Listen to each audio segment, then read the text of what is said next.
Sir आपण को news room को स्वागत करुच्ची सर वर्तमान समय जो भली भाबे ताती बढ़िबा को लागिछि कोन रहिछि आजिर अपडेट कोन कहबे सर ताती अनुभूत हेबो आगो को अधिक ना कमिबो। नमस्कार। वर्तमान आउ 48 घंटा आज आउ काली मत लाଗୁଛି तातीर जो प्रभावटा रहिबो मत लाଗୁଛି दक्षिण और पश्चिम ओडिशाटा बेसी प्रभावित हबो। ओवरऑल ओडिशा और पार्श्ववर्ती राज्य माने तातीरे रहिबार संभावना रहुछि किंतु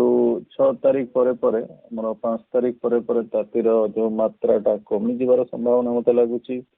जोटा समय सीमा रहुछि 6 रु 8 पुणी 9 तारीख रु मत लागुछि पुणी तातीर प्रभावटा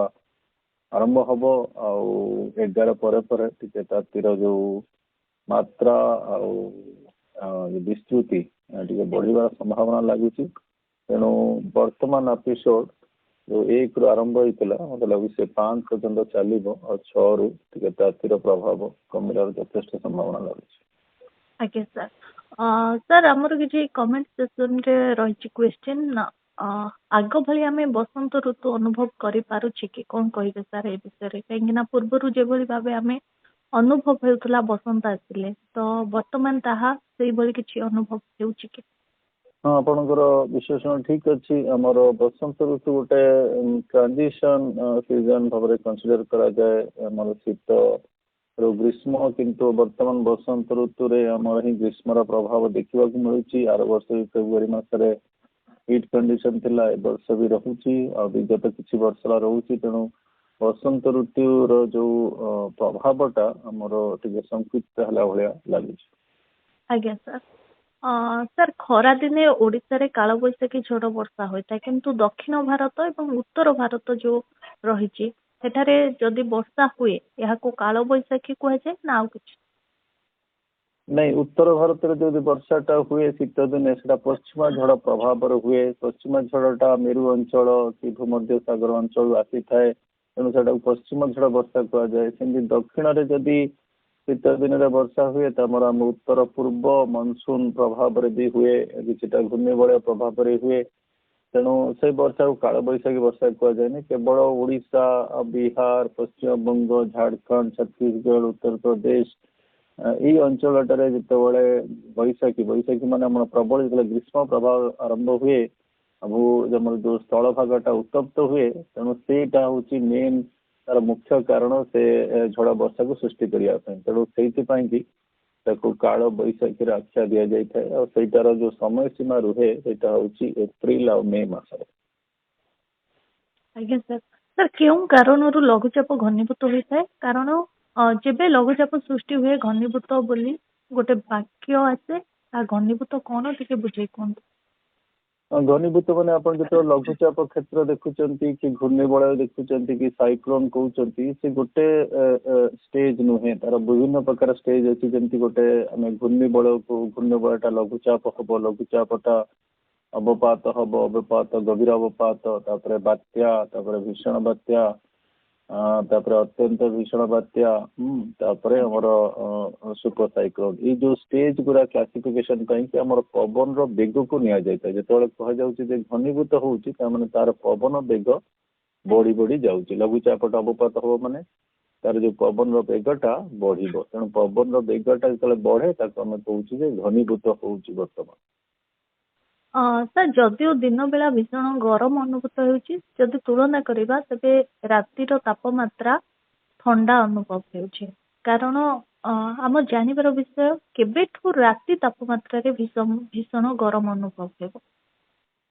नहीं भल जिनस हूँ राति तापमात्राटा टिके नियंत्रण अच्छी वर्तमान वायुर संचालन से टाइप नहीं। तेणु वर्तमान आप दिन बेला देखुंत कारण बादल विहीन आकाश अच्छी तेणु राति बेला ठंडा लगुच किटा भी उत्तर पश्चिम वायुर प्रभाव आज आरंभ हो तेणु ता प्रभाव रातिटा भी टिके देखिए जो समय सीमा रोचे 6 रु नहीं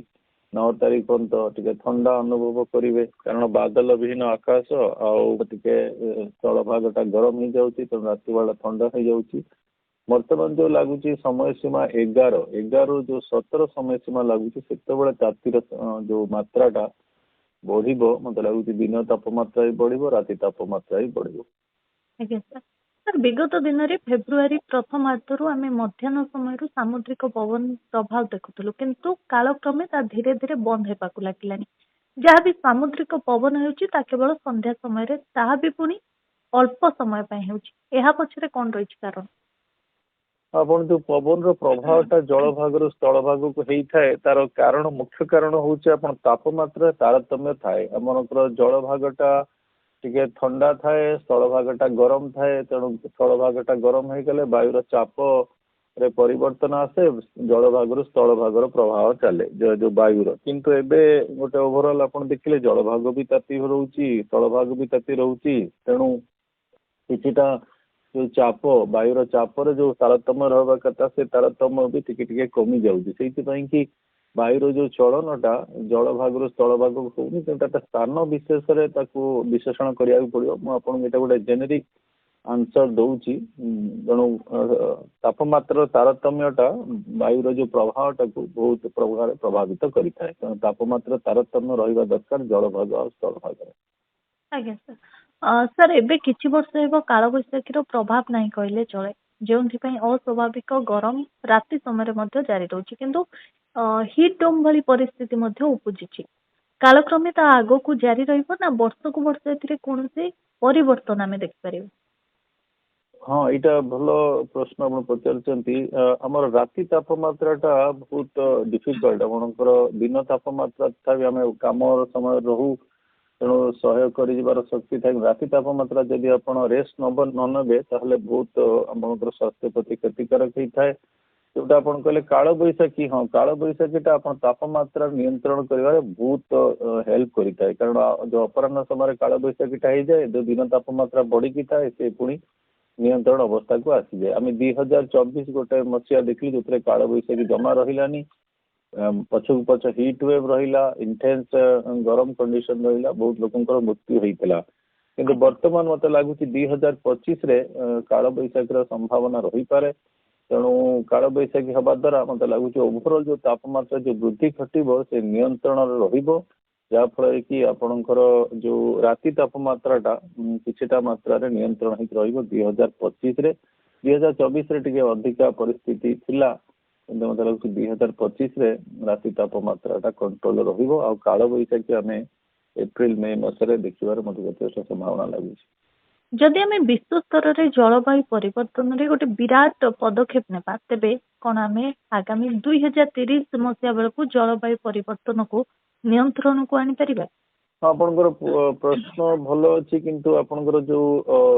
थॉट प्रोसेस को बढ़ावा पड़ो माने आपन गोटे बहुत बड़ स्केल रे देखु पृथ्वी देखुचंती प्रकृति देखुचंती बहुत ह्यूज एंटिटी आपन ताकू विराट पदक्षेप माने